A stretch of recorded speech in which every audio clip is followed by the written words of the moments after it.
قادیان کو مکہ کی حیثیت دیتے ہیں، اور جو چناب نگر ہے اس کا پرانا نام ربوہ ہے تھا، انہوں نے خود رکھا تھا۔ سب سے پہلے اس کا نام چک ڈھگیاں تھا، اس کے بعد انہوں نے ربوہ رکھا، پھر نیا قادیان، پھر چناب نگر۔ جب ہم لیٹر لکھا کرتے تھے، مرزا طاہر تھا اس زمانے میں، اس کو لیٹر لکھتے تھے تو لیٹر کی ایک سائڈ پہ لکھتے تھے ربوہ مدینہ منورہ۔ ہاں جی، مجھے بہت اچھی طرح یاد ہے، یعنی کہ قادیان مکہ تھا، ہمارے ذہن کو اس طرح معاف کیا جاتا تھا، اور جو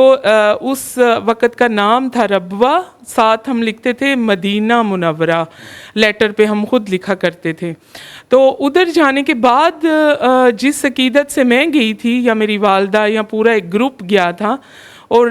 ادھر ایسا کچھ بھی نہیں تھا۔ منارۃ المسیح کے جو قصے ہمیں سنائے جاتے تھے، جو تصویریں ہمیں دکھائی جاتی تھی، وہ ڈش انٹینا پہ ان کے پروگرامز آتے ہیں، وہ منارہ ایسے دکھاتے ہیں کہ دنیا کی سب سے روشن منارہ یہی ہے، لیکن وہ بستی کے درمیان ایک ہے،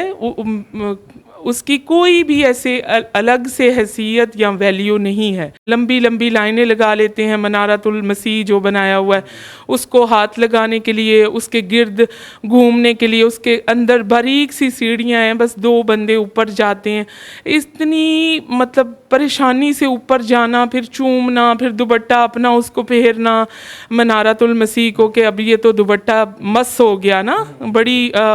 مطلب عقیدت سے۔ پھر وہ جو بیت الدعا ہے ان کی، جس میں مرزا قادیانی بیٹھ کے دعا کرتا تھا، پہلے کہتے ہیں وہ بیت الخلاء تھی، وہ چھوٹی سی ہے، 3 لوگ اس میں کھڑے ہو سکتے ہیں۔ اگر اس میں داخل ہوگے تو وہ جو دعا کرے گا وہ تو سیدھا ہی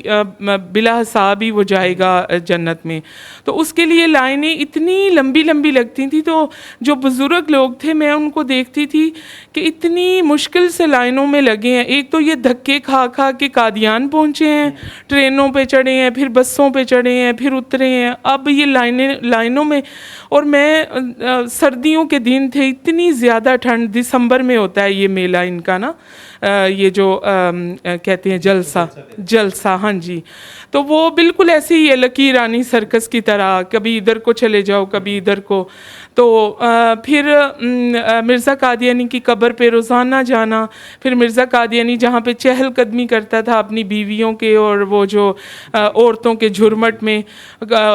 اسٹیشن تک جانے کی اسے عادت تھی، ٹرین دیکھنے کی، اور تو وہ جس جگہ پہ وہ ٹرین تک ہم نے جانا، راستے میں اگر کسی کو کوئی پتھر مل گیا ہے، کوئی چھڑی مل گئی، چوم لینی پکڑ کے، ساتھ بیگ میں رکھ لینی۔